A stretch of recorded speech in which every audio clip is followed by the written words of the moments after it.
여러분, 혹시 이런 적 있으신가요? 내가 분명히 예의를 지켰는데, 정작 돌아오는 건 무시거나 얕보는 태도. 마트 계산대에서 양보했는데, 감사 인사는커녕 짐 밀치듯 가져가는 사람.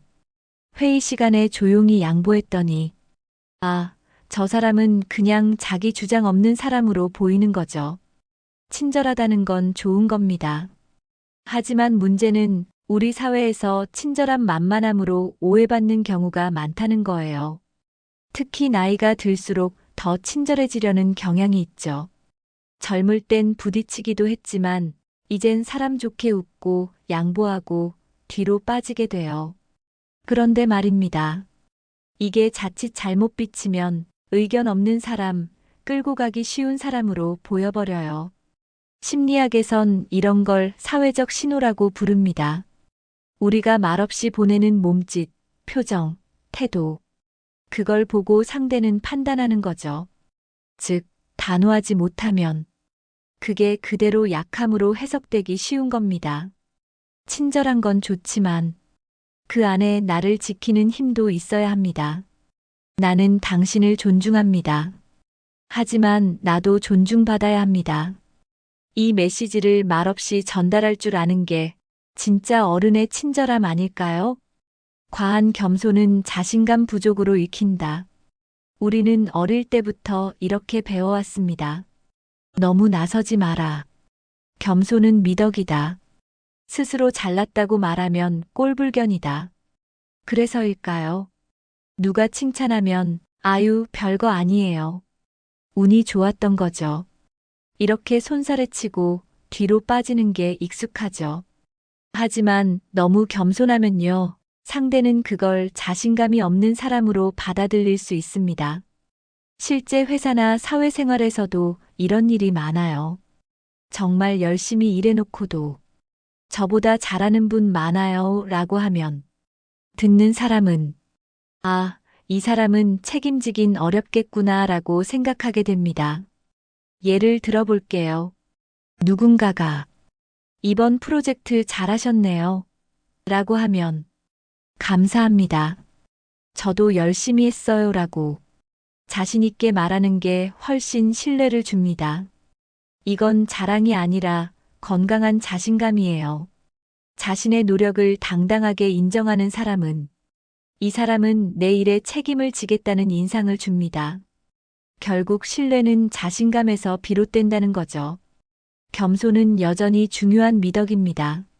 하지만 과하면 오히려 나의 가치를 깎아먹는 독이 되기도 해요. 내가 이룬 것에 대해, 내가 한 일에 대해 스스로 가치를 인정하는 태도, 그게 바로 겸손 속에 자신감이 있는 사람의 자세입니다. 불확실한 말투는 나를 약하게 만든다. 그냥 제 생각인데요. 혹시 틀릴 수도 있지만 이건 제 의견일 뿐이고요. 이런 말투 많이 써보신 적 있으시죠? 내 의견을 말하면서도 계속 혹시나 괜히 오해하지 마세요. 이런 단서를 붙입니다. 왜일까요? 갈등이 싫고 상처받는 게 두렵기 때문이죠. 하지만 이런 불확실한 말투는 상대에게 자신 없는 사람이라는 인상을 줍니다. 그리고 그 순간 나의 말은 힘을 잃습니다. 같은 말을 해도 저는 이렇게 생각합니다. 이 방식이 더 효율적입니다. 이렇게 말하면 신뢰가 생깁니다. 심리학에서 이런 걸 확신의 언어라고 부릅니다. 말투에 확신이 있으면 그 말의 내용보다도 사람 자체가 더 믿음직해 보인다는 겁니다. 예를 들어볼까요? 이거 그냥 제 의견일 뿐인데요. 제 생각은 이렇습니다. 이렇게 하면 더 나을 것 같습니다. 차이 느껴지시죠? 내용은 비슷해도 말투 하나로 전달력이 달라집니다. 우리가 살아온 세대는 겸손하고 조심스러운 말투를 미덕으로 배웠습니다. 하지만 이제는 나의 의견을 명확하게 말할 줄 아는 것도 서로를 존중하는 방식입니다. 확신을 가진 말투는 남을 지배하는 게 아니라 나 자신을 존중하는 표현입니다. 감사합니다. 죄송합니다. 언제까지 계속할 건가요? 죄송합니다. 감사합니다. 이 두 말을 우리는 얼마나 자주 사용할까요? 마트에서 계산이 조금 늦었을 때도, 버스에서 실수로 누구 어깨를 건드렸을 때도 죄송합니다가 먼저 나옵니다. 물론 고마움과 미안함을 표현하는 건 중요합니다. 하지만 문제는 자신의 책임이 아닌 상황에서도 반복적으로 사과하거나 지나치게 감사하는 태도입니다. 이런 말들이 자꾸 습관처럼 나오면 어느새 내가 항상 낮은 위치에 있는 사람처럼 느껴지기 시작합니다. 심지어 내가 오히려 피해를 본 상황인데도 죄송합니다라고 말하는 경우도 있죠. 왜 그럴까요? 우리는 오랜 세월 동안 겸손은 미덕, 참고 사는 게 어른이다라는 가르침을 받아왔습니다. 그래서 자연스럽게 감정보다 예의를 먼저 내세우게 됐습니다. 하지만 이게 반복되면 상대에게는 내가 항상 양보하는 사람, 자기 주장 없는 사람으로 인식되기 쉬워요. 예를 들어볼게요.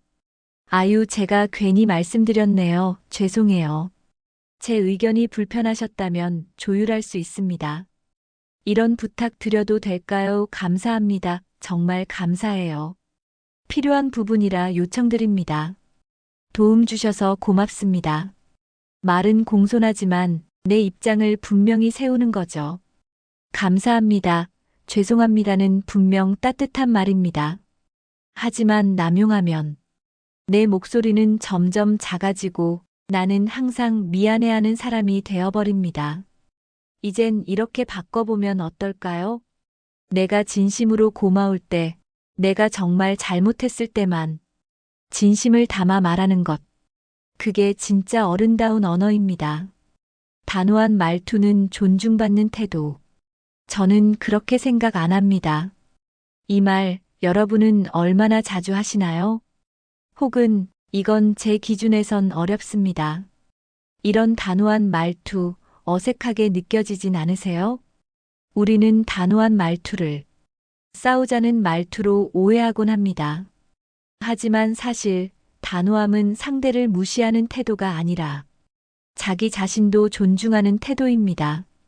단호한 말투는 내 감정을 솔직하게 표현하고 내 입장을 분명하게 전달하는 방식입니다. 그래야 상대도 나를 쉽게 넘보지 않습니다. 사람들은 불분명한 태도보다는 분명하고 일관된 사람에게 더 신뢰를 느낍니다. 심지어 연구에 따르면 단호하면서도 예의 바른 표현을 쓰는 사람은 리더십이 있어 보인다는 인상을 준다고 합니다. 예를 들어볼게요. 시간 되면 한번 도와주시면 감사하겠습니다. 이 부분은 이번 주까지 도움 부탁드립니다. 그냥 제 생각일 수도 있는데요. 제 입장은 이렇습니다. 말투만 바뀌었을 뿐인데 내가 말의 주도권을 갖게 됩니다. 단호함은 감정을 억누르지 않고 상대와 나를 동등하게 대하겠다는 표현입니다. 무례하지 않게, 그러면서도 내가 나를 지켜주는 말투. 이게 바로 존중받는 태도의 핵심입니다. 말투 하나로 관계가 바뀐다. 말투 하나 바꿨을 뿐인데 왜 사람들이 나를 대하는 태도가 달라졌을까요? 생각해 본 적 있으신가요? 말투는 단순히 어떻게 말하느냐의 문제가 아닙니다. 그 사람의 자존감, 성향, 관계 맺는 방식이 그대로 드러나는 창입니다. 말투가 불안하면 상대는 나를 불안하게 대합니다. 말투가 단호하면 상대는 나를 신뢰하고 존중하게 됩니다. 심리학에선 이런 걸 메타 커뮤니케이션이라고 부르죠. 말의 내용보다도 어떻게 말했는가가 상대의 기억에 더 오래 남는다는 겁니다. 한 시청자분이 이런 말씀을 주셨어요. 예전엔 자꾸 미안하단 말을 달고 살았는데 이건 제 입장에서 좀 어렵습니다. 그건 제 몫이 아닌 것 같습니다. 이런 식으로 말투를 바꾸고 나니까 회사에서도 집에서도 눈에 띄게 달라졌다고요. 말투는 곧 나의 인격의 톤입니다. 부드럽지만 흔들리지 않는 말투, 공손하지만 당당한 태도, 이것이 사람과 사람 사이의 거리를 바꿉니다. 여러분의 말투가 더 이상 억울하게 착한 사람이 되지 않도록 이제는 나 자신도 존중하는 방식으로 말해보세요. 지금까지 함께 해주셔서 감사합니다. 겸손한 게 죄인가요? 라는 질문에서 시작한 이번 영상, 여러분의 말 한마디에 담긴 힘을 다시 생각해보는 계기가 되셨길 바랍니다. 말투는 바꿀 수 있습니다. 그리고 그 말투는 여러분의 인생을 바꾸는 첫걸음이 될 수 있습니다. 좋아요와 구독, 알림 설정까지 부탁드리고요. 댓글로 여러분의 경험도 함께 나눠주세요. 다음 영상에서 뵙겠습니다.